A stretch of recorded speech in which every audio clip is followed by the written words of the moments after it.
देखो अब आपकी फिजिक्स, केमिस्ट्री, बायोलॉजी हर में आपको सिलेबस जो कट किया है, I think you all have the idea.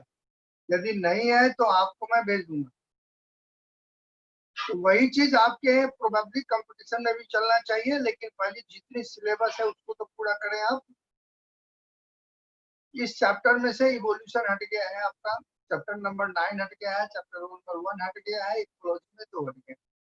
तो ये तो सिमट के छोटा सा सिलेबस रह गया आप। इसमें से अब थोड़ा सा टाइम टेकिंग यही चैप्टर है।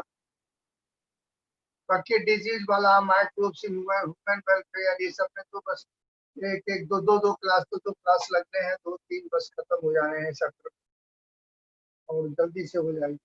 तो बच्चे ठीक है, डोंट वेस्ट आवर टाइम। अब in molecular genetics that is chapter 6। तो एज वी हैव डिस्कस, यहाँ पर सबसे पहले आपको स्टार्ट करना है केमिस्ट्री ऑफ न्यूक्लिक एसिड। तो बच्चे यहाँ से लिखो न्यूक्लिक एसिड। रेडिंग जैसे पहले मैं लिख रहा हूँ वैसे पहले उतारे, फिर मैं ब्रेक करूंगा। न्यूक्लिक एसिड्स, तो यू नो न्यूक्लिक एसिड्स की बात यदि मैं करता हूँ तो इसमें आपके आते हैं डीएनए और प्लस आरएनए, दोनों आ जाते हैं। तो in language of your chemistry it is both nucleic acids is also called as polynucleotide chain. पहले आप लिखते चले, फिर मैं कहूँ। पॉली का मतलब होता है बच्चा मेनी। मैं ये मान के चलता हूँ तो कोई कुछ नहीं जानता, क्योंकि कुछ तो मैंने पढ़ा दिया था 11th में, फिर भी मैं जीरो से ही स्टार्ट करता हूँ। चेन का मतलब एक लंबी चेन।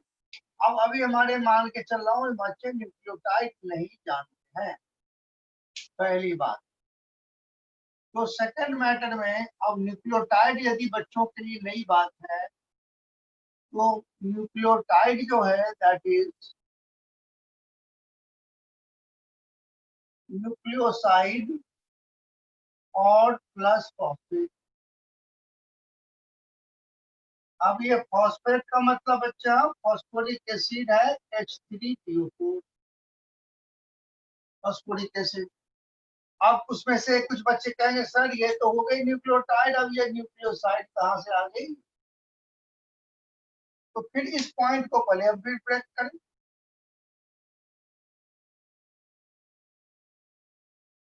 न्यूक्लियोसाइड जो वर्ड आती है दैट इज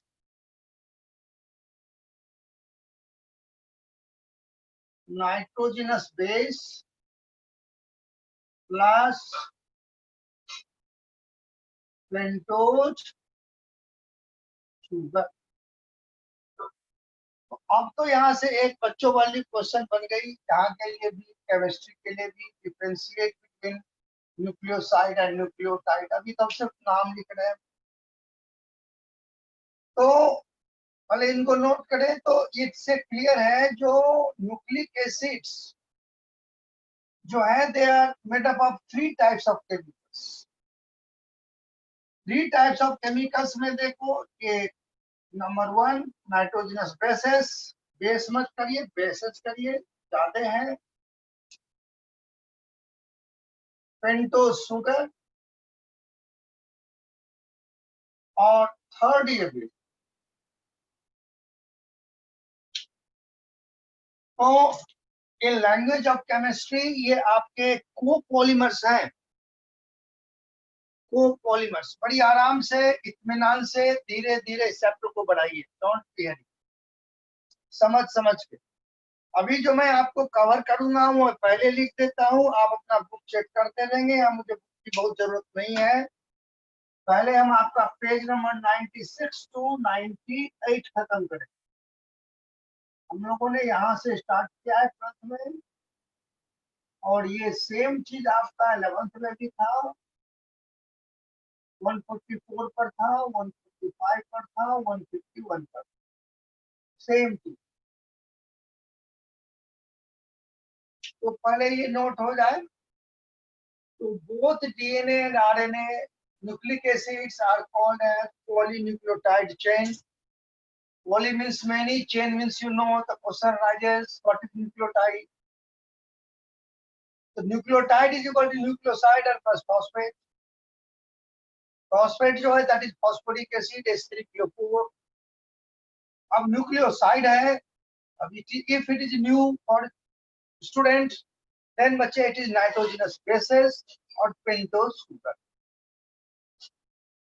तो इसका मतलब और ये हुआ जो मुझे इन सारी केमिकल से वाकिफ होना होगा, तब हम आगे बढ़ेंगे. कितना नोट कर लिया बच्चे? नोटेड बेचारा, ठीक है. ये चाहे आप स्पेल दे दो या ऐसे करके सिग्नल इस पर डाल देते हो, दिखा दो, मैं आगे बढ़ जाऊंगा. तो केमिकली ये तीन कंपाउंड के तीन तरह के चीज से बना हुआ है, चाहे डीएनए और आरएनए. पहला लिखा मैंने nitrogenous bases, number 2 pentose sugar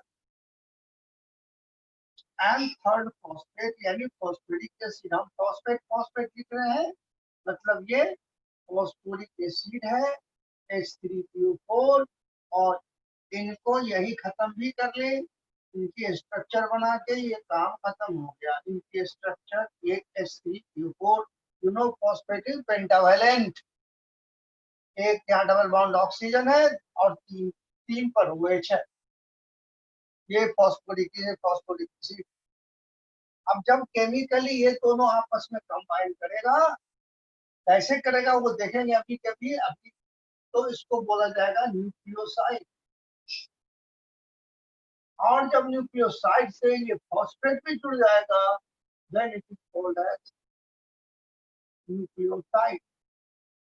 अब बहुत सारे न्यूक्लियोटाइड जब जुड़ेंगे तब चल के बनेगा पॉलीन्यूक्लियोटाइड, तो होगा डीएनए एंड आरएनए. तो आपकी इन टर्म्स ये क्या है? तो ये डीएनए और आरएनए जो है दे आर कोपॉलीमर्स और हेटेरोपॉलीमर्स. अब ये वर्ड हमको बायोमॉलिक्यूल्स में भी आया था और आप अपनी केमिस्ट्री के चैप्टर नंबर 15 में भी पढ़ेंगे. ये वर्ड कोई अलग चीज नहीं है. तो एक दूसरा होता है, मैं पूरी बात बोल के बताऊं, होमोपॉलीमर्स. यदि कोई भी चीज एक ही रिपीटिंग यूनिट का बना होता है एक ही चीज से, तो उसे बोलते हैं होमोपॉलीमर्स. फॉर एग्जाम्पल बताओ, मान लो ये दीवार है, दीवार केवल ईंट की बनी हुई है, तो होमोपॉलीमर्स हुआ. और ईंट के साथ साथ आप ब्रिक्स भी तोड़ दिया, दूसरा भी तोड़ दिया, तो वो कहलाएगा कोपॉलीमर्स. अब होमोपॉलीमर्स का एक और एग्जांपल देता हूँ. स्टार्च. स्टार्च जो आप खाते हैं आलू में, चावल में, वो सारे ग्लूकोज मॉलिक्यूल से बने हुए हैं, थाउजेंड एंड थाउजेंड. तो स्टार्च हो गया होमोपॉलीमर्स. लेकिन एक से ज्यादा मोनोमर का कोई चीज बनता है तो उसे बोला जाता है कोपॉलीमर्स या हेटेरोपॉलीमर्स. तो न्यूक्लिक एसिड्स हेटेरोपॉलीमर्स है और इनके जो कंपोनेंट है वो तीन तरह के, nitrogenous bases, pentose sugar and phosphate. ये नोट किया बच्चे? नोटेड. वजारत बहुत तेज से नोट करता है, फायदा भी नोट करना. एक भी पॉइंट पर यदि आपको डाउट आती है तो आप हाथ दिखाओगे, फिर आप रोक के चलेंगे, क्योंकि one H and every point is important for us. एक एक लाइन बुक में थोड़ी सी इनकी केमिस्ट्री जब तक चल रही है बड़ी माइन्यूटली देखिए, फिर ये पूरी चैप्टर इजी और पूरा इजी अंडरस्टैंडिंग है. अब सबसे पहले एक एक प्रयास करो बच्चे. अब देखो ये नाइट्रोजनस बेसेस जो है यही लिविंग को लिविंग करता है. लिविंग जो हम लोग हैं, कोई भी living things, we all are chemical. हम लोग चलते फिरते केमिकल है. प्लांट भी जो है वो एक्टिव केमिकल्स है. तो ये दूसरे केमिकल्स जो है उससे कहां से अलग कर रहा है हमको? यही नाइट्रोजनस बेस एक ऐसा है जिसको हमने जीन के फॉर्म में पढ़ा है. वही एक यूनिक कैरेक्टर बनाता है जो कि कोई भी चीज लिविंग है। तो इट इज सो इम्पोर्टेंट। यदि ये नाइट्रोजिनस बेसिस ना होता तो कौन फिजिक्स, कौन केमिस्ट्री, कौन मैथमेटिक्स, कुछ नहीं। तो भैया देखो, अब नाइट्रोजिनस बेसिस का क्लासिफिकेशन ये आपकी 96 पेज पर आएगी, लेकिन बाद में मिलाना ये दो तरह का, purine and pyrimidine. So what are different types of nitrogenous bases? One is purine, another is pyridine. अब प्यूरिन के अंदर दो आते,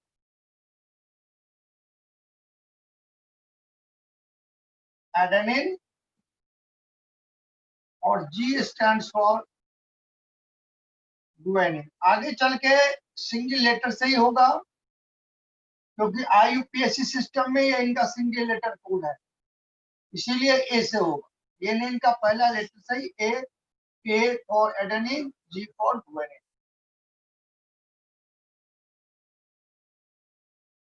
तो ये नंबर 1, ये नंबर 2, ये नंबर 3 साइटोसिन, पूरा सी साइटोसिन। अब ये दो तीनों जो हैं ये कॉमन होते हैं डीएनए आरएनए में। अब यहाँ अलग से मैं टी फॉर थाइमिन में ब्रैकेट में लिख लो बच्चे, only in DNA.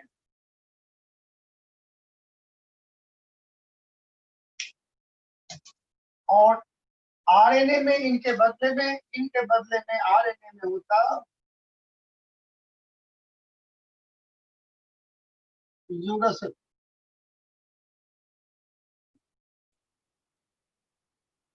Only in RNA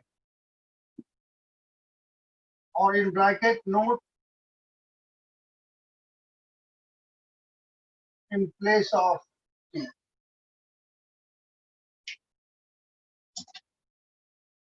तो अब हमने एक बात करी, यदि वही आपसे पूछता है how many types of nitrogenous bases are there, they are main two types, purine and pyrimidine. Purine consists of two, adenine and guanine, और इसमें साइटोसिन, थाइमिन और यूरासिल। अब कभी कभी बच्चे को यदि प्यूरिन पूछता हूं तो CTF बोलने लगते हैं। तो भैया अभी इसको ऐसे अपने इंडियन टेक्निक से याद रखो, अपने दोस्त का नाम रखो प्यूरिन, उसे आप बुला लो हिंदी में एजी प्यूरिन, इधर आ जाओ। या एजी प्यूरिन, अभी मत आना, अभी कोरोना फैला हुआ है। एजी, काम खत्म, रेस्ट चला जाएगा, पाइपी। तो आई थिंक ये चार बेस आपको याद हो गए। मैं आगे बढ़ूं स्ट्रक्चर पर।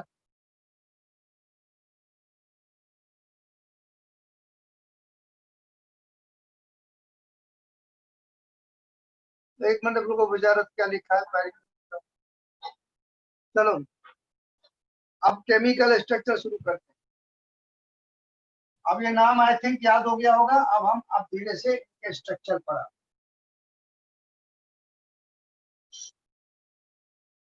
अब दो स्ट्रक्चर हम बनाएंगे, बाकी आपको हिंट्स देंगे, सारे बन जाएगा। अब पाइरीमिडीन रिंग देखो, how will you recall the pyrimidine. तो सब आप बेंजीन पहले देख लो, फिर बना लेना बच्चे। All of you know benzene,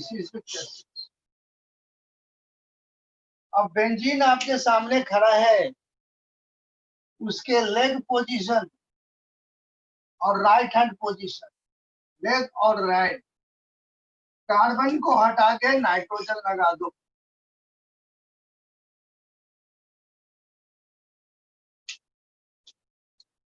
benzene आपके सामने खड़ा था, उसको आपने लेग पोजीशन और राइट हैंड पोजीशन में कार्बन हटा के नाइट्रोजन लगा दिया, तो वो रिंग बनी पाइरीमिडीन। अब इसको आगे अच्छे से याद रखने के लिए इनकी जो ओल्ड सिस्टम ऑफ कन्वेंशन है उससे मैं नंबरिंग कर रहा हूं, 1 2 3 4 5 6। देखो सिक्सर का बॉल हेड पर ही लगा। अब कुछ बच्चे बॉन्ड के लिए सोच रहे होंगे तभी बनाते। This is normal pyrimidine ring numbering के साथ।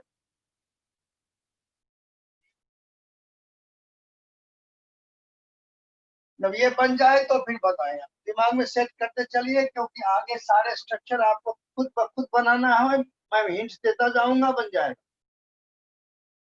मुजारत हो गया,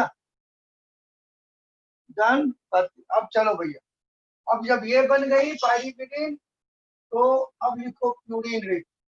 ये रिंग बना रहे हैं, जैसे बेंजीन में कोई कंपोनेंट लगाते हैं आप तो अलग अलग कंपाउंड बनता है, वैसे बनेगा। अब आपको लिखनी है फ्लोरीन। अब फ्लोरीन को याद रखनी है कैसे, एकदम इंडियन मेथड से। पायरीमिडीन प्लस NCN, मतलब पायरीमिडीन में हमको NCN जोड़ना है। तो कहोगे सर कहाँ जोड़ना है और NCN ही मैं क्यों याद रखूं? नोज चिन नोज जोड़ देना है। नो या नोज चिक नोज, जो आपको सब अच्छा लगे।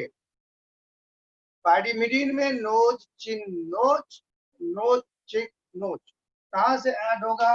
ये देखो, अब यहाँ से एक नोज, फिर चिन और फिर नोज, यानी 7 8 9। तो ये रिंग जो हुआ वो हो गया। अभी पूरे बाउंड बना लो, लेकिन बाउंड खत्म होने के बाद आप बाउंड मेंटेन करोगे, पहले नाम हमको कंपाउंड याद हो जाए। तो आई थिंक आपको फ्लोरीन और पायरीमिडीन ठीक है, तो जाना नो चिन नोज ठीक है। तो टेस्ट दो, आपको अच्छा लगे।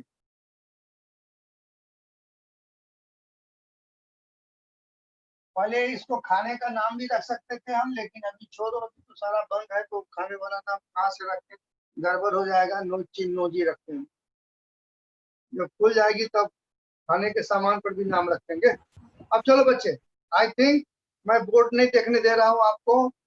अब आप ऐसे करके देखो, जो फ्लोरीन पायरीमिडीन रिंग आपको कंप्लीट है, क्योंकि हमारे सामने ही कंप्लीट करके जाएंगे हम।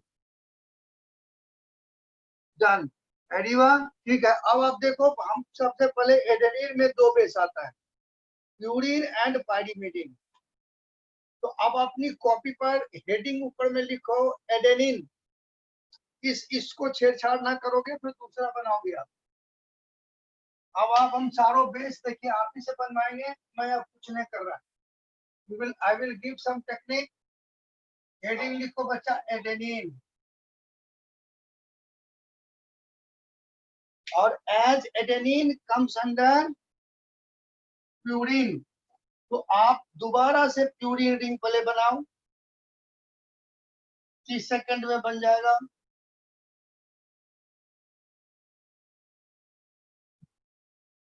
जब बन जाए फिर से रिंग तो बता दो, क्योंकि दिमाग में एक बार फिर घूमेगा। Pyrimidine leg position, right hand position, और उसमें नोज चिन नोज लगा दिया।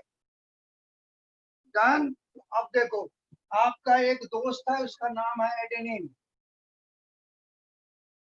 तो देखो भैया, आपके दोस्त का नाम है एडेनिन, आके सब देखो। अब और आपके जो दोस्त है ना, उसे जो है वो कैप बहुत अच्छा लगता है एमाइनो का। ये देखो, वो कैप पहन लिया। कैप हर तरह की आती है, वो एमाइनो का कैप पहन लिया। बस ये हो गया एडेनिन, ठीक है। तो भी पहना दिया इनको एमिनो का। तो बच्चे फटाफट, जरूरत नहीं भी पड़ेगी फिर भी नाम लिख लो, रिवीजन होगा। ये प्यूरिन बेस है, 6 पर एमिनो है, इनका नाम हो गया 6 एमिनो प्यूरिन। अब ठीक है, ये नाम बायोलॉजी में नहीं लिखा हुआ है, लेकिन बना तो है, हम तो नहीं जाने भाई कितने देर लगा। ठीक है, अब दूसरा लिखो बेटा, बन गया फटाफट सबके। अब रेस्ट आओ गुआनिन।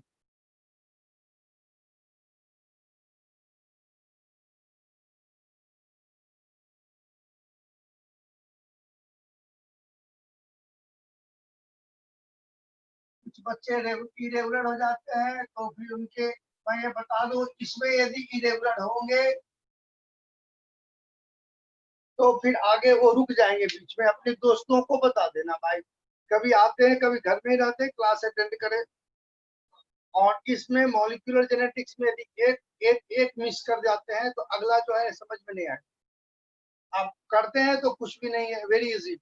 अब आपके दूसरे दोस्त का नाम है guanine. He or she don't like the cap of amino group। वो उतार लेती है या उतार लेता है, और वो रख लेता है या रख लेती है पॉकेट में, फेंकती नहीं, पॉकेट में। और आपके दोस्त गुआनिन को जो है वो टोपी पसंद है ऑक्सीजन का, पहन लिया। केवल एक ध्यान देखना, या ऑक्सीजन की टोपी पहन लिया भैया तो ये थोड़ा मिटा देना ही सही है। ये बना लो, इसका नोमेनक्लेचर कुछ तो दिखे तो बच्चे कोई।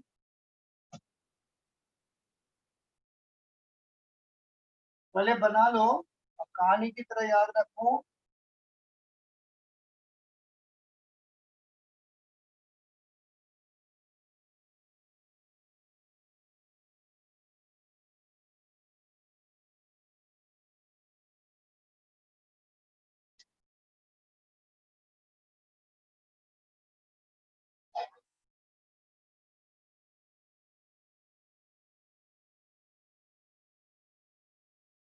वजारत डन, तो नाम तो बताओ, केमिकल नेम तो बना के दिखाओ।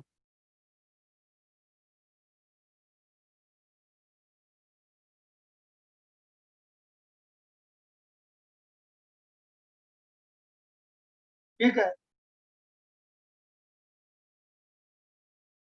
2 परमाणु है तो 2 अमाइनो 6 ऑक्सो फ्लोरीन।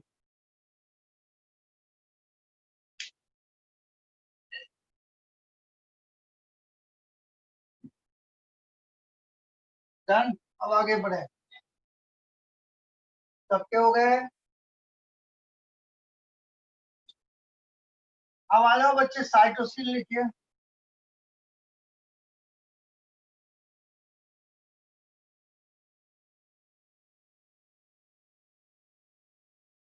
अब देखो, आपने पढ़ा होगा डीएनए में ए टी और सी जी की पेयरिंग। ए का दोस्त टी, सी का दोस्त जी। तो गुआनिन अभी आपने पढ़ा, इसका दोस्त होगा सी। तो ये साइटोसिन जो आती है पायरिमिडिन में, तो पहले तो नो चिन्ह नजर आई है आप इनको। और दूसरी ये इनके दोस्त हैं, शेक हैंड करेंगे। शेक हैंड क्या करेंगे, बॉन्ड बनाएंगे। तो जो इनके पॉकेट वाले हैं वो सर पर, सर वाले पॉकेट पर। गुआनिन का उल्टा कर। रीजन क्या है इसके अंदर, बॉन्ड बनेगा। और हम लोग यूज कर रहे हैं जन कॉमन लैंग्वेज, तो भैया ये शेक हैंड करने वाले हैं। यहाँ NH2 और यहाँ ऑक्सीजन। अब यहाँ बन गया तो ये अच्छा नहीं लगा, हटा देते।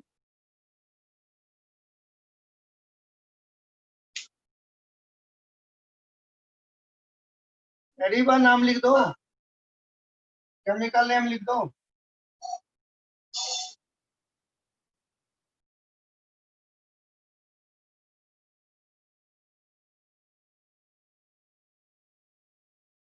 जैद कहाँ सो रहा था? रुक जा मोहम्मद जैद पूछने की बात है। कहाँ से रुका जी?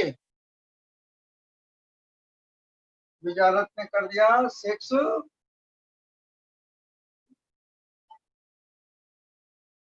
अमीनो ठीक है, 6 amino ऑफ द। अब वजारत को क्या दिक्कत होगी भाई? वजारत सुनो, गुआनिन में क्या था, यहाँ पर ऑक्सीजन था, यहाँ अमीनो था, जस्ट उसका रिवर्स हो गया है। देखो ना, फंक्शनल ग्रुप, हम टेक्निकल वर्ड नहीं बोल रहे आपको। फंक्शनल ग्रुप यहाँ पर एमिनो ऑक्सी आ रहा है, ऑक्सो आ रहा है, वो 2 और 6 ही चल रहे हैं, कहीं और नहीं है। अब जिसने 2 ऑक्सो लिखा है एरिबा ने, वो IUPAC सिस्टम फॉलो नहीं किया है। केमिस्ट्री वाले सर गुस्सा करेंगे। जब एक से ज्यादा फंक्शनल ग्रुप होती है तो अल्फाबेटिकल होता है। एक बच्चे को लिख ही दिया है 6 अमाइनो 8 अमाइनो 2 ऑक्सो हो जाएगा जी।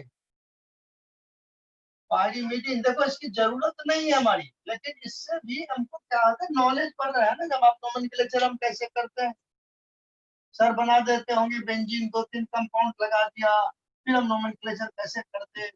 तो रिकॉल करो, जो आईपी सिस्टम में एक से ज्यादा फंक्शनल ग्रुप आता है जी, तो नोमेनक्लेचर जो है उनके अल्फाबेटिकल हो जाता है। ये आपकी रेगुलेशन है। जब क्लियर हो गए आपके, अरे सीखो भाई, कोई बात नहीं ना, नहीं आते हो सॉरी।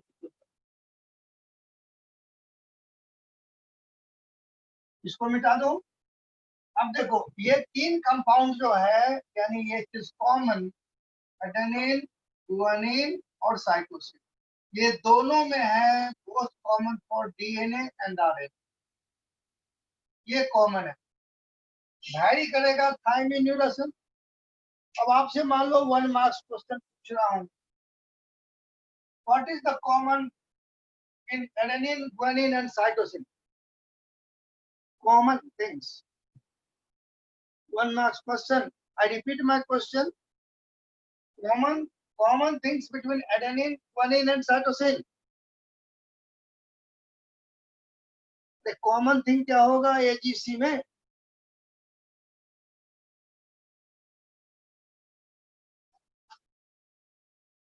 ना जी ना, वो तो है ही डीएनए आरएनए में, ये तो पहले हो गया, ये बात मैं कह दिया। पहले जानते हो आप लोग आंसर थोड़ा अरे तीनों में अमाइनो ग्रुप प्रेजेंस है, इन तीनों में, ये तीनों डीएनए आरएनए में तो होती है, केमिकली अमाइनो ग्रुप तीनों में कॉमन है। कहीं पर बॉक्स बना के लिख दो,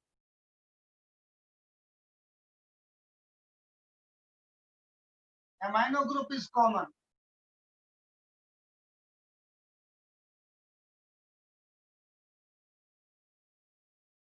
अब देखो अब आगे आते हैं, थायमिन यूरासिल को एक साथ करेंगे, फिर आपको दिखाएंगे कि आप कहाँ पर, यहाँ पर लिखो थायमिन,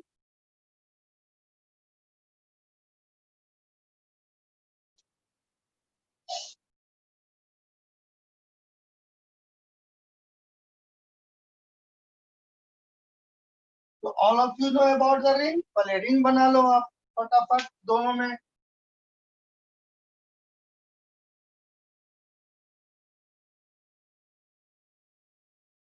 फटाफट ऐसे करके पहले बेंजीन रिंग बनाइए।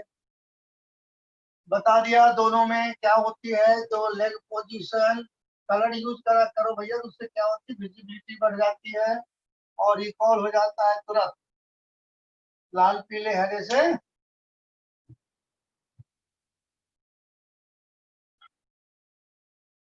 जैसे कोई आदमी चमकीला ड्रेस पहन लेता है पर नजर चली जाती है, और व्हाइट ड्रेस पहने हुआ तो नजर नहीं जाती रहती है, काला ड्रेस केवल पहने हुआ तो नजर नहीं जाती है। इसी तरह से हम लोग अपने स्ट्रक्चर को भी हाईलाइट करके रखेंगे। चलो फिर बॉन्ड मेंटेन करते हैं। अब दोनों में, अब देखो ये थायमिन और यूरासिल क्या है, अभी तक हमने लास्ट में ही आपको एक बार एक्सरसाइज करा लिया, जो एडेनिन, गुआनिन और साइटोसिन में कॉमन था अमाइनो ग्रुप, लेकिन ये दो बेस ऐसे हैं जिनको एमाइनो बिल्कुल ही पसंद नहीं है, और ये बाहर डस्टबिन में फेंक आते हैं और एमसीडी वाला लेके चला जाता है। तो इन दोनों को लेकिन ऑक्सीजन बहुत पसंद है, पॉकेट और सर दोनों पे ऑक्सीजन लगा लेते।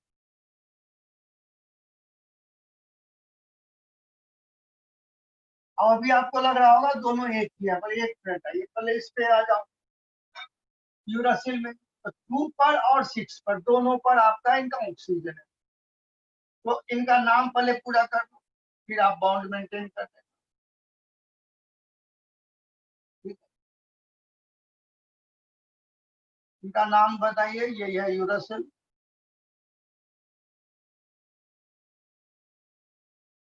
अभी करता हूँ, पहले एक एक करो। यूरासिल में क्या हो गया, केवल 2 और 6 पर ऑक्सीजन है। चलो वरी बार इसका नोमेनक्लेचर करो। वजारत करो, पाइका कोई भी बच्चे करो, ठीक है, वजारत ने कर दिया ठीक ठाक। 2,6 डाईऑक्सो पायरीमिडिन, एकदम सही। अब देखो इसमें, अभी तक तो ये है, अभी देखो जितने हमने कंपाउंड पढ़े हैं इसमें उनके फंक्शनल ग्रुप 2 और 2 और 6 आ रहा है, लेकिन थायमीन इज ओनली एक्सेप्शन, इसलिए इनको मैं यहाँ रेड से लिखा है। और इनके फिफ्थ पर मिथाइल होते हैं।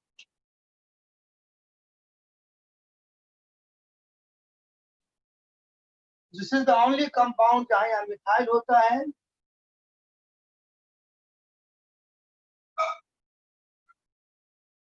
ठीक है, दूसरा इसलिए थायमीन का दूसरा नाम। और अब इस बुक में कहाँ पर है वो भी देखेंगे। तो इनका नाम इसने क्या किया, अल्फाबेटिकली यहाँ मिथाइल और जो है तो 5 मिथाइल, फिर यही चीज रिपीट हो जाएगा, 2,6 डाईऑक्सो पायरीमिडिन। इसलिए अभी जो आप जेनेटिक्स की बुक पढ़ेंगे उसमें इसको, ये यूरासिल है तो लिखा होगा 5 मिथाइल यूरासिल।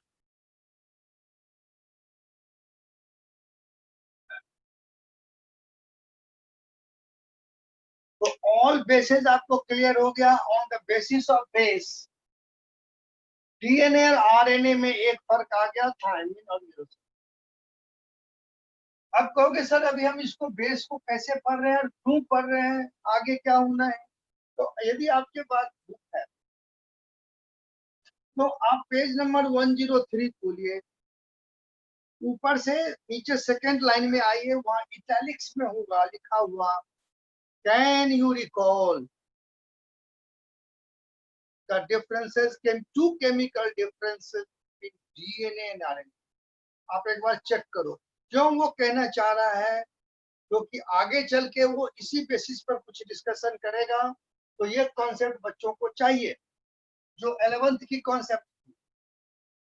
तो वहां लिख रहा है 103 में इटैलिक्स में फर्स्ट सेकंड पैराग्राफ में, कैन यू रिकॉल, क्या आप याद कर सकते हैं, two chemical differences between DNA and RNA. एक तो यही हो गया थायमीन यूरासिल, अब दूसरा हम शुगर में करेंगे।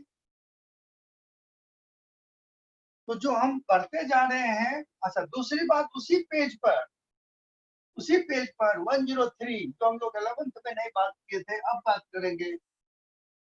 जो डीएनए जो है वो केमिकली स्टेबल होता है, उसका वन ऑफ द रीजन दिया हुआ है presence of methyl group.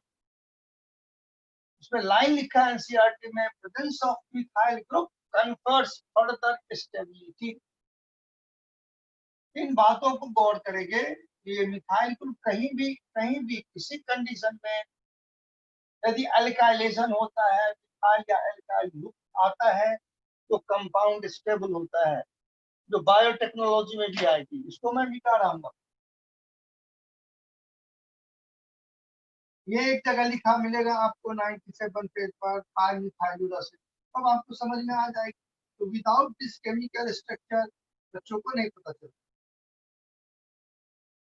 All basis are clear. अब आप मुझ के अपना 2 मिनट चेक कर लीजिए, फिर मैं आपको शुगर में आ रहा हूँ। शुगर में थोड़ा वर्कआउट ज्यादा करना पड़ेगा।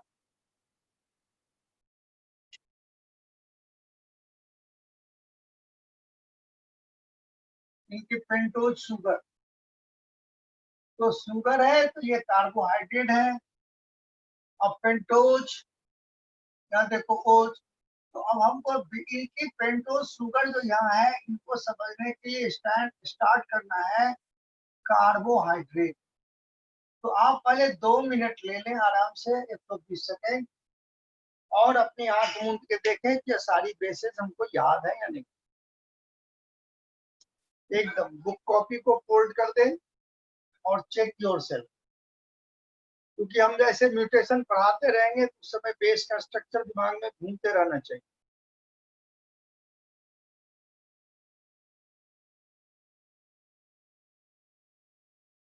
तो आप रिकॉल कर लेते हैं, तब तक मैं यहाँ लिखता हूँ। आप रिकॉल करो, मैं यहाँ लिखता हूँ, फिर आपको मैं एक्सप्लेन करूँगा।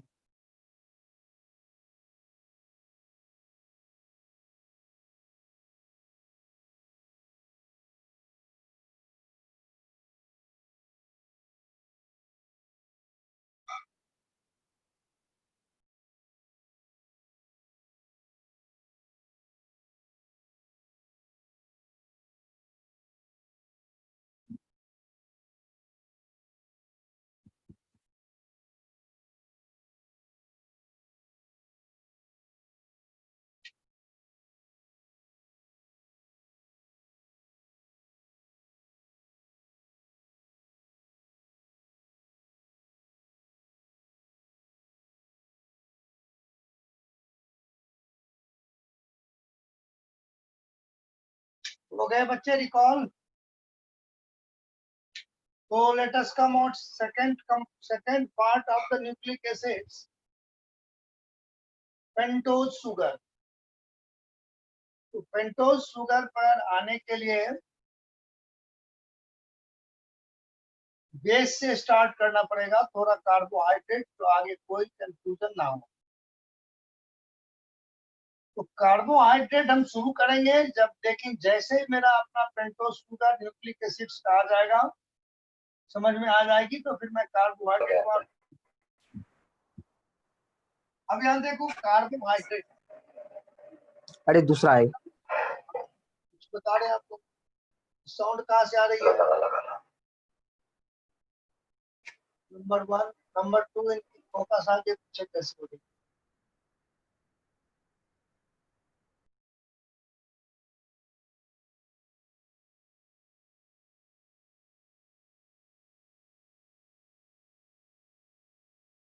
आप आए क्या बताओ,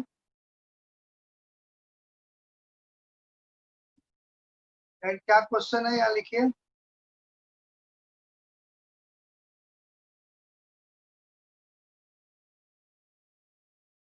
बच्ची क्वेश्चन है तुम्हारे पास कोई?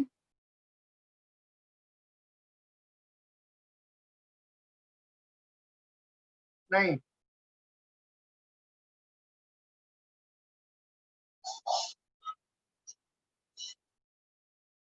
कोई बात नहीं, तो इसमें आ जाओ। अब कार्बोहाइड्रेट कोई भी है, देखो इनका नाम एंड होता है ओज में। जो बच्चे हमारे 11th से आ रहे हैं उनको पता होगा ose, glucose, fructose, ribose, glucose, cellulose. तो normally end of the name of the carbohydrate and sucrose. अब देखो हमने ये डेफिनेशन आपको बताया, polyhydroxy aldehyde and ketone made up of carbon, hydrogen, oxygen. तो ये डेफिनेशन जो है ये जरूरी है कार्बोहाइड्रेट के लिए। क्यों? तो कार्बन, हाइड्रोजन, ऑक्सीजन के बहुत कंपाउंड हैं जो कार्बोहाइड्रेट नहीं है जी। अब जैसे देखो CH3CO है, इसको एसिटिक एसिड बोलते हैं। कार्बन, हाइड्रोजन, ऑक्सीजन ही तो है, लेकिन एसिड है C2H5COH, एसिटिक एसिड से मिथाइल अल्कोहल, इथाइल अल्कोहल, वो जितने फैटी एसिड्स, अल्कोहल, सब कार्बन, हाइड्रोजन, ऑक्सीजन के हैं, लेकिन कार्बोहाइड्रेट नहीं है, because they do not fulfil this criteria. एक से ज्यादा OH, functional group either aldehyde या कीटोन होता है, तभी वो कार्बोहाइड्रेट होगा। अब इनका क्लासिफिकेशन कर लें। तो क्लासिक हमको आना है, इतना बार बार मैं आपको रिमाइंड कराता हूँ, पेंटोज में आना है, लेकिन तब तक हम चलते रहेंगे पूरा जब तक ये मेरा ना आ जाए। On the basis of complexity ये 3 तरह का हो रहा है, मोनोसैकेराइड,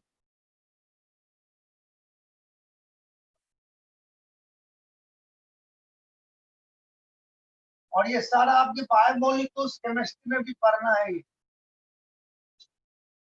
थोड़ा ज्यादा ही पढ़ना है। and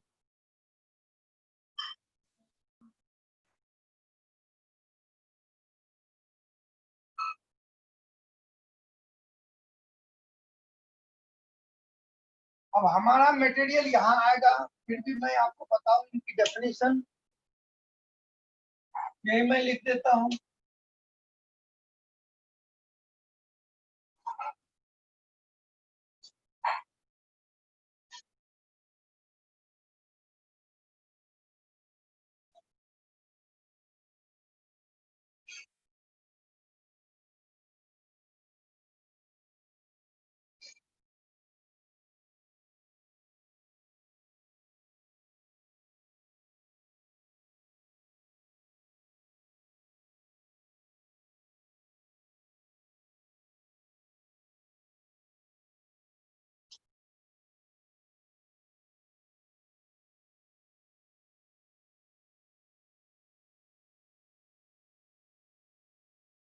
अब यही हमारा इसी का काम पड़ेगा।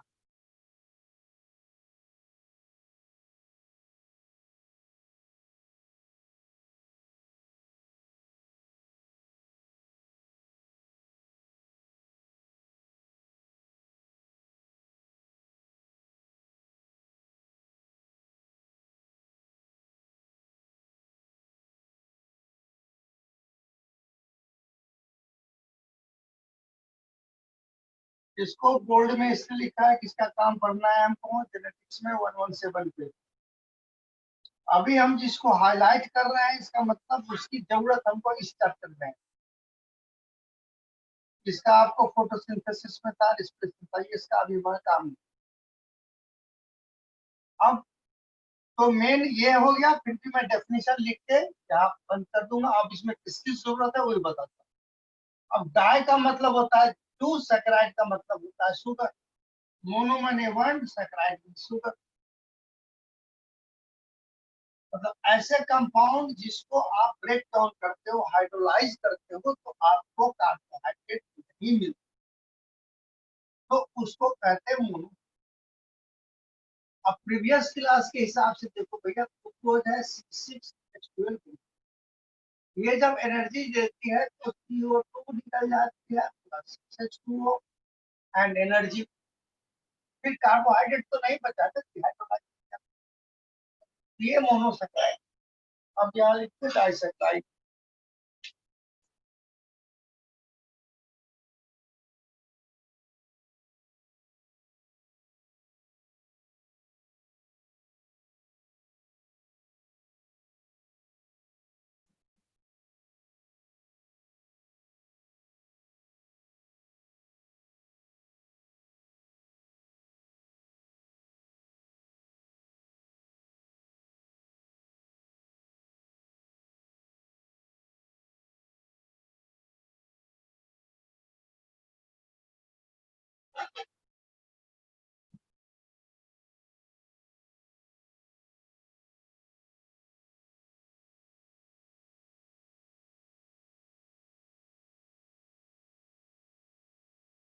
अब यहाँ देखो लैक्टोज को हमने हाईलाइट कर दिया, क्योंकि इनका काम आना है हमको 12th में 117 पर, और फिर इस 117 को जब हम समझेंगे तब इनकी रिलेशन आएगी यहाँ, इसलिए इट इज हाईलाइटेड।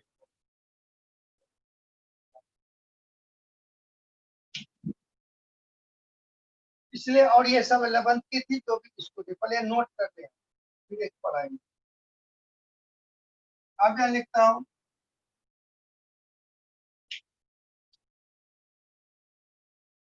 एक मिनट बच्चे में जगह छोड़ देता हूँ नोट करने के लिए। Carbohydrates which on hydrolysis produces many monosaccharides। अब इसमें स्टार्च, सेलुलोज, ग्लाइकोजन, ये है। इस सब का काम अभी मुझे नहीं पड़ेगा, लेकिन आपको अपनी कर लेना है 11th के और 12th के केमिस्ट्री हिसाब से। हम जिसको हाईलाइट किए हैं उसकी जरूरत पड़ेगी, थोड़ा इसकी भी पड़ेगी। जो हाईलाइट किया हूं उसको भी आप हाईलाइट कर लें। अब हम आते हैं आगे।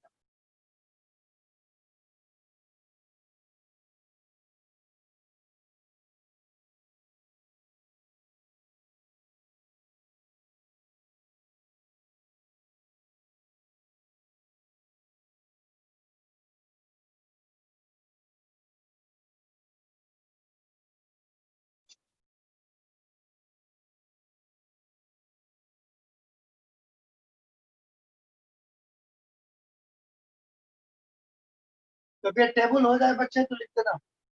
Done, very good. इसको मिटा रहा हूं बच्चे। आई थिंक ये पार्ट हो गई होगी। जो बच्चे उधर वाले लिख रहे होंगे, कुछ बच्चे तो वहां लिख ले, इसको लिख ले होंगे वो।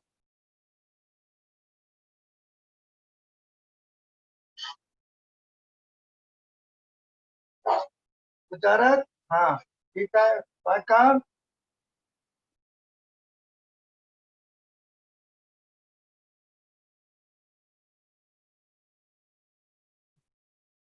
भैया इतना, जैसे मैं बोर्ड पे लिखता हूँ ना, यदि आपके पास कोई डिवाइस हो तो सीधा आप स्क्रीन शॉट ले लो तो टाइम बचेगा।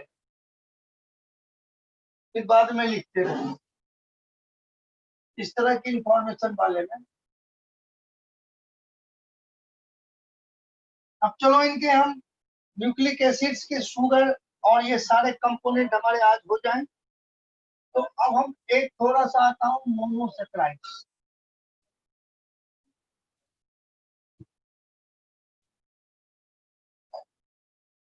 अब इस पर आने का मकसद है हमारा राइबोस की पूरी जानकारी लेना। तो मोनोसेक्राइड का जनरल फॉर्मूला होता है CnH2O होल एन। अब एक जिन बच्चे का अपना टेबल बना है 11th का, उसको चेक करेंगे। जो बच्चे का नहीं बना है वो बनाएंगे।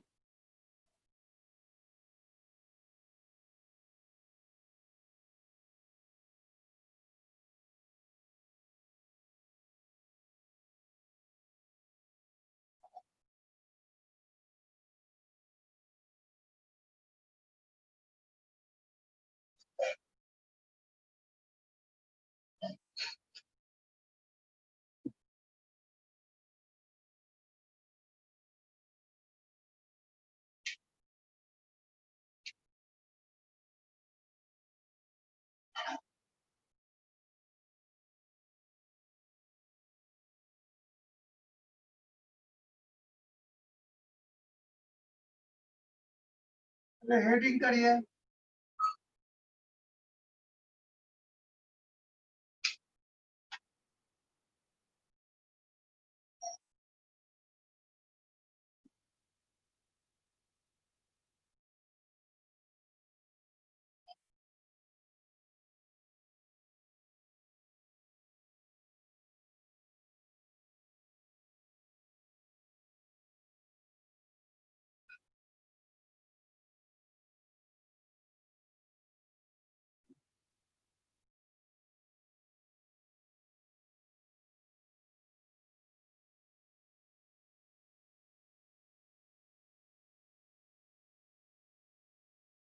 नहीं, जिन्होंने 11th में बना लिया है उसको रिकॉल करना है। हमको मैं बार बार कर रहा हूँ, नहीं बनाना है, सिर्फ रिकॉल करना है।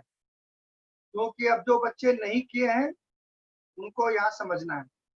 इसलिए आपको लगता होगा कि 11th में शुरू में जो मैं जबरदस्ती ये पढ़ाता था तो सर क्यों पढ़ाए जा रहे हैं, फिर रुकते थे फिर पढ़ाते थे। अब उसका इम्पोर्टेंस देखो कितना आसान हो जाएगा आपके लिए। मॉलिक्यूलर सबसे इजी, और हाँ जी सबसे इजी लगेगा। और जो आपके दोस्त जो जरा बात करके देखो कहेगा सबसे डिफिकल्ट है वो, जबकि सबसे इजी है वो। बात है जब हमने कैसे चढ़ा है सीढ़ी से। तो आप वजारत आपके पास बना हुआ है तो आप ना बनाए, सिर्फ देख ले। क्योंकि हम सिर्फ राइबोज के स्ट्रक्चर पे आके रोकेंगे। आज की सारा केमिकल स्ट्रक्चर बन जाए हमारा, उसके बाद उसको कल जो अगली क्लास में जोड़ना शुरू कर देंगे और बन जाएंगे DNA। ये अब यहाँ जल्दी से आ जाओ आप, 1 2 3। वैल्यू ऑफ n जो नहीं थे, देखिए यहाँ पर वैल्यू ऑफ n जो है 3 to 7 वैरी करती है। Minimum value 3। वो यदि 3 कार्बन का शुगर है तो मैंने बताया था ट्रायोज, याद होगा। मोन 1 2 3 को बोलते हैं मोनो, डाई, ट्राई, टेट्रा, पेंटा, हेक्सा, ऑक्टा, नोना, डिक्टा।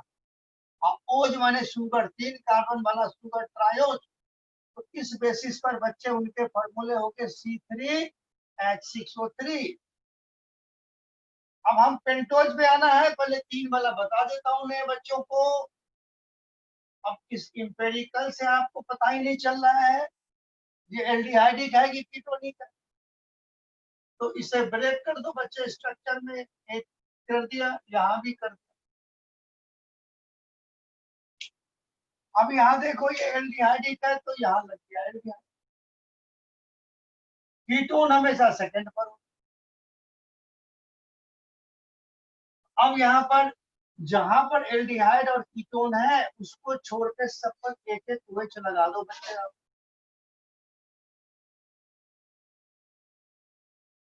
अब यहाँ देखो सब पर एक एक OH। ये 1 2 3 4 पूरा हो गया, आने लगेगा।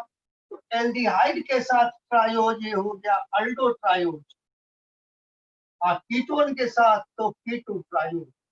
तो बच्चे 5 तक जल्दी बना लो तो आप लोग। अब मैं आगे रिंग बनाना शुरू करूँ।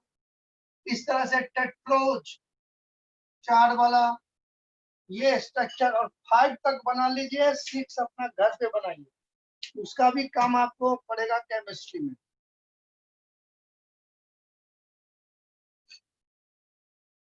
ये मैटर समझ में आ गई। 4 का होगा तो ये 1 2 3 1 4 और हो जाएगा, ये बढ़ जाएगा। इसको भी आप 4 करोगे तो ये हमेशा ये जो है सेकंड पर ही होगा।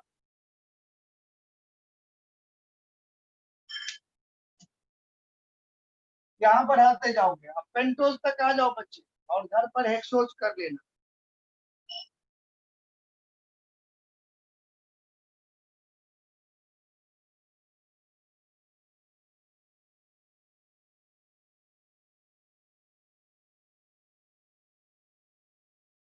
हो जाए तो बता देना।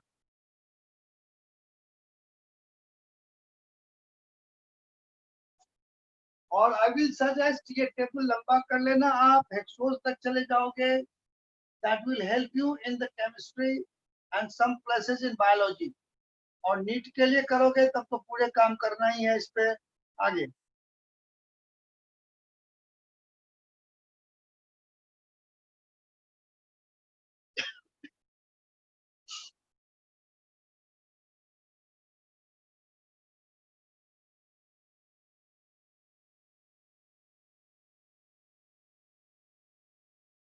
इसको मिटा दूं बच्चे, हो गया। फायदा आप चेक करो।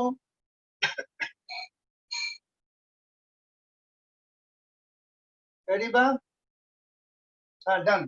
तो 5 तक कर लिया आपने, 5 तक।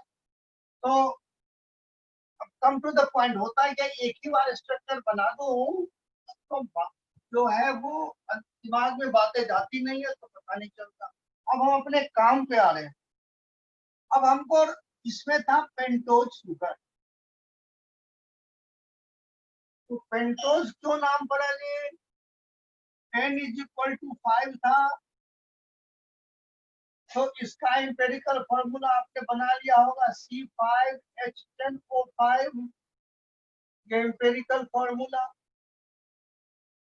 और इसमें यदि आपने एल्डिहाइड बनाया है तो 1 2 ये 3 ये 4 और ये 5। यहाँ पर आपने एल्डिहाइड दिखाया, और यहाँ OH 2H OH। और आई थिंक एक ही बार यहाँ H यहाँ H यहाँ OH CH2OH लिख दूं तो शायद आपके लिए कोई दिक्कत नहीं हो। 1 2, 3, 4, 5, H, H, H। तो ये जो शुगर है अल्डोपेंटोज। तो आपसे पूछा जाए कौन which of the following sugar present in nucleic acid? अल्डोपेंटोज, अल्डोकेटोज, अल्डोहेक्सोज, केटोहेक्सोज। तो अल्डोपेंटोज इज करेक्ट। अब क्लियर। अब अल्डोपेंटोज का ही असली नाम है ribose.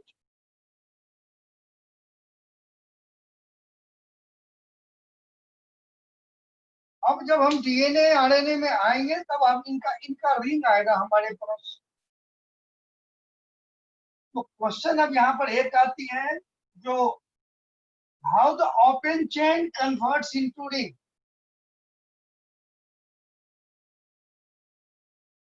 Open chain to ring. तो याद करो भाई, एडिबा आप लोग को बताया था जो ये जो एल्डिहाइड और कीटोन है ये रिएक्टिव है। अब आप 12th में आ गए तो हम इसको कह सकते हैं ये न्यूक्लियोफाइल्स है, रिएक्टिव है, न्यूक्लियोफाइल कह सकते हैं। 11th में मैंने बोला था ये बदमाश होता है।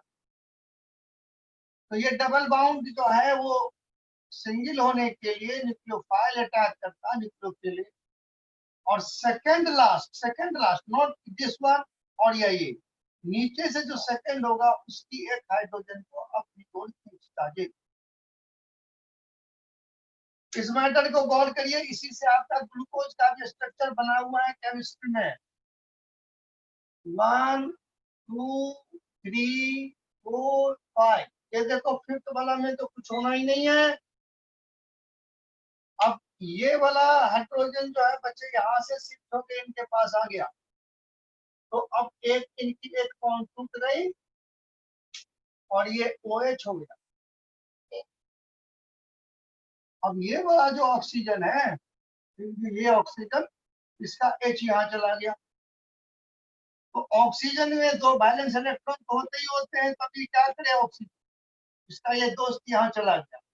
ये क्या करता है अपना ये ऑक्सीजन ये वाला एक इससे और एक जहां OH चला गया उस वाले कार्बन से शेयर करता है। रेस्ट जैसे है उसको रहने दो। ठीक है, एक काम करते हैं इस रिंग को रेड कर देते हैं, समझने में और आसान हो गया।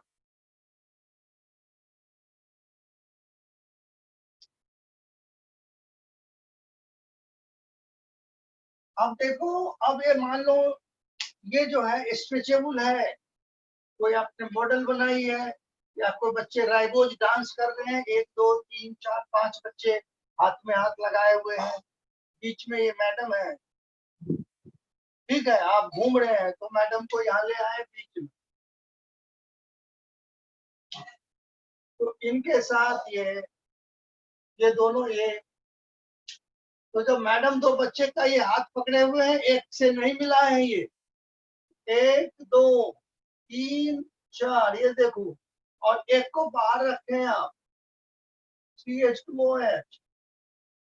जो भी OH आपकी राइट हैंड साइड में है वो नीचे आएगी। अब ये हुआ आपका राइबोज शुगर रिंग फॉर्म में। जब आप 96 में स्ट्रक्चर पर आओगे तो चेन बना होगा। अब ये है राइबोज और इसके कहानी के लिए इतनी लंबी चेन बनानी पड़ी है हमको समझाने। इसको नोट करिए, फिर डीऑक्सी राइबोज समझाऊं। हाँ जी, हाँ जी, वजारत सही बात। Penultimate second last is called as penultimate. जो बच्चे नए हैं वो देख लेंगे, पूरे बना लेंगे, कहीं डाउट है तो पूछ लेंगे। क्योंकि इस पार्ट को हम खत्म करेंगे आज, सारे के मोनोमर्स के स्ट्रक्चर खत्म करेंगे और फिर ज्वाइनिंग शुरू करेंगे।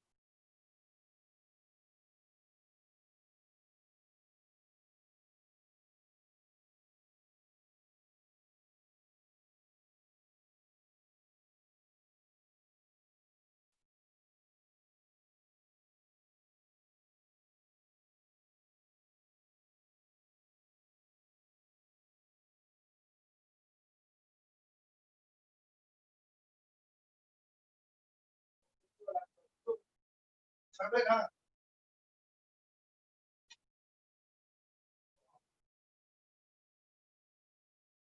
हाँ भैया डन। तो इधर आ जाओ, इसको देखो, अब यहाँ पर रहने दो, अब यहाँ पर इस पे आ।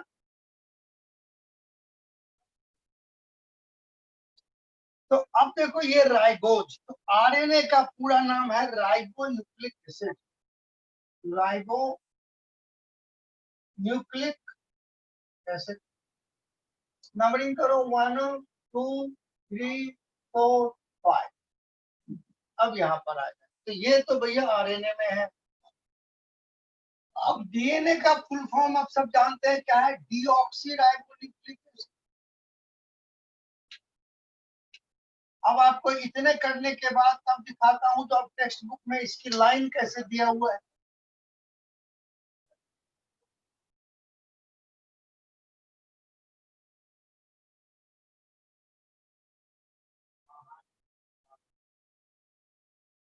ये ऐसे ही, अब ये carbon number 1, carbon 2, carbon 3, carbon 4, carbon 5। अब बच्चे इस पर गौर करिए, कार्बन नंबर 2 पे डीएनए में, अब इस पॉइंट को देखिए, ऊपर OH है, लेकिन डीएनए में जो राइबोस शुगर होगा, यहाँ से ऑक्सीजन गायब है।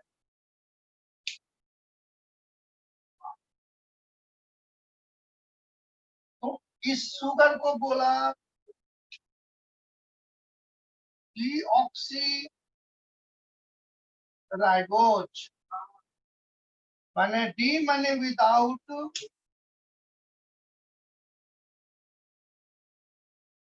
ऑक्सी ऑक्सीजन, राइबोज बिना ऑक्सीजन का राइबोज। तो इसीलिए बच्चे डीएनए का पूरा नाम है deoxy ribo nucleic acid. Acidic nature nucleus में है, न्यूक्लिक एसिड। राइबोज बिना शुगर का है, डीऑक्सी राइबोज। तो इनके जो शुगर डीएनए में है, उनके इंपेरिकल फॉर्मूला हो गया C5H10O4। So it is further second chemical difference. तो अब ये इस पॉइंट को लाने के लिए मुझे कार्बोहाइड्रेट पूरे करने पड़े हैं, यहां तक आने के लिए रेस्ट नहीं किया हूं मैं। फर्स्ट केमिकल डिफरेंस आपको दिखाया था थायमीन यूरासिल का, this is the second chemical difference. अब ये डिफरेंस यदि हो गया, तो अब इसको नोट करने के बाद आप बोलेंगे 103। अब हम अभी शुरुआत किए हैं, और आगे देखो टेक्स्ट में 103 पेज में नीचे से थर्ड और फोर्थ पैराग्राफ में जाए, वहां पर लिखा है जो आरएनए जो है वो कैटालिटिकली एक्टिव है, रिएक्टिव है, बिकॉज सेकंड पर OH है, यहाँ नहीं है।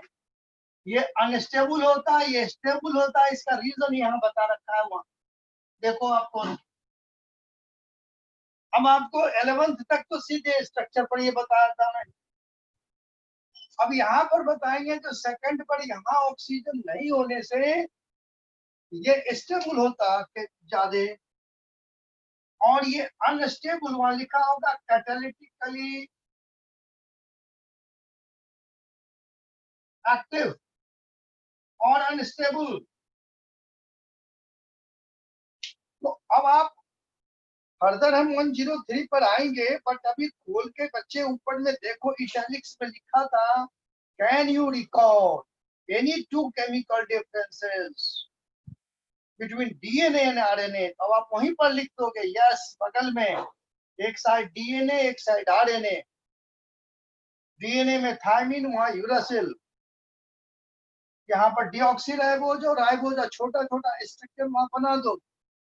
तब आपको जो वो लाइन लिखी है इनका कंपेरिजन, इसको हम लोग 103 पर पूरी बहस करेंगे। तो आरएनए जो है लिख मिल गया ना। अब बच्चे बोलो, जब तक ये स्ट्रक्चर हमारे बच्चे ना देखे, तब तक वो लाइन का मकसद तो समझ में आएगा नहीं, उसकी मतलब ही समझ में नहीं आ गया। जब ये समझ में आ गया तो वो कहानी होगी, क्योंकि वो पूरी की पूरी पेज डीएनए आरएनए का कंपैरिजन कर रहा है। जो इसलिए आरएनए जो है अनस्टेबल होता है। इमीडिएट अनस्टेबल का मतलब ये मत उसे दुश्मनी नहीं, सबसे इमीडिएट काम वही बनाएगा, प्रोटीन ही बनाएगा, डीएनए नहीं बनाएगा। डीएनए आरएनए को देता है, आरएनए पर प्रोटीन बनेगा, तो बात की बात है। आरएनए इज इंपॉर्टेंट, लेकिन आरएनए अनस्टेबल होता है। आरएनए में बहुत ज्यादा चेंज होते रहते हैं। अभी देखो, अभी आप यहाँ पर बंद करके बताता हूँ। अभी कोविड-19 जो वायरस है, जिसके कारण हम घर से क्लास ले रहे हैं, आप घर में बैठे हैं, वो आरएनए वायरस है। और अभी तक रिपोर्ट कह रही है ये 14 बार म्यूटेट हो चुके, 14 बार म्यूटेशन फास्ट हो रही है इनके अंदर। हालांकि ये ऊपर वाले की मेहरबानी है, जो म्यूटेशन हुई है थोड़ा डाउन ही हो गए हैं, ये कम खतरनाक हो गए हैं। हो सकता था ज्यादा ही खतरनाक हो जाए। तो हमारे पास तो पूरा वो रिपोर्ट्स है लैब की, कैसे कहाँ कहाँ चेंज हुआ है। आप में से कोई इंटरेस्टेड होगा तो मैं तो पूरा लिंक भेज दूंगा पढ़ने को, लेकिन जब ये पेज को पढ़ाएंगे तब समझाऊंगा कि क्या होता। इसको नोट कर लिया भाई वजारत का, ठीक है। अब देखो, जब ये दोनों हमको, ये आपकी हो गई जो मेजर डिफरेंस था।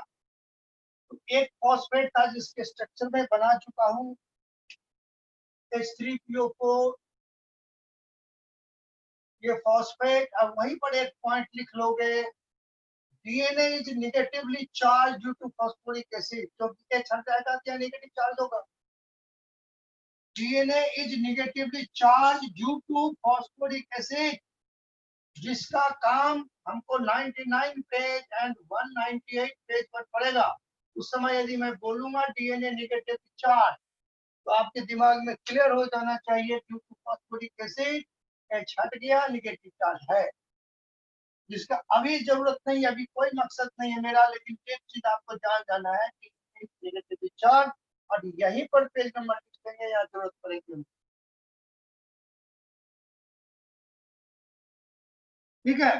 तो बच्चे, आज की कहानी तो इतना ही है, टाइम है आपके पास, लेकिन मैं नहीं बढ़ाऊंगा ये कहानी। अब अभी आप सोच के देख लो, ये 5 बेसेस, राइबोज, डीऑक्सीराइबोज शुगर और फॉस्फेट, यानी आपको हमने ईंट, सीमेंट और सैंड दे दिया। अब ब्रिक्स को जोड़ना है, तो पहले सैंड सीमेंट को मिक्स करेंगे, फिर ब्रिक पर डालेंगे, फिर जोड़ेंगे। ये काम देखना है। तो अगली क्लास में जब आप आए तो सारे chemicals tip at the tongue होना चाहिए हमारा, तो पूरी की पूरी डीएनए खत्म हो जाएगी। जैसे जैसे हम आगे बढ़ेंगे वैसे वैसे स्पीड पकड़ेगा ये। जब तक आप केमिकल लेवल पर खत्म कर लिया तो स्पीड अब बढ़ता चला जाएगा। ठीक है बच्चे, खुदा हाफिज।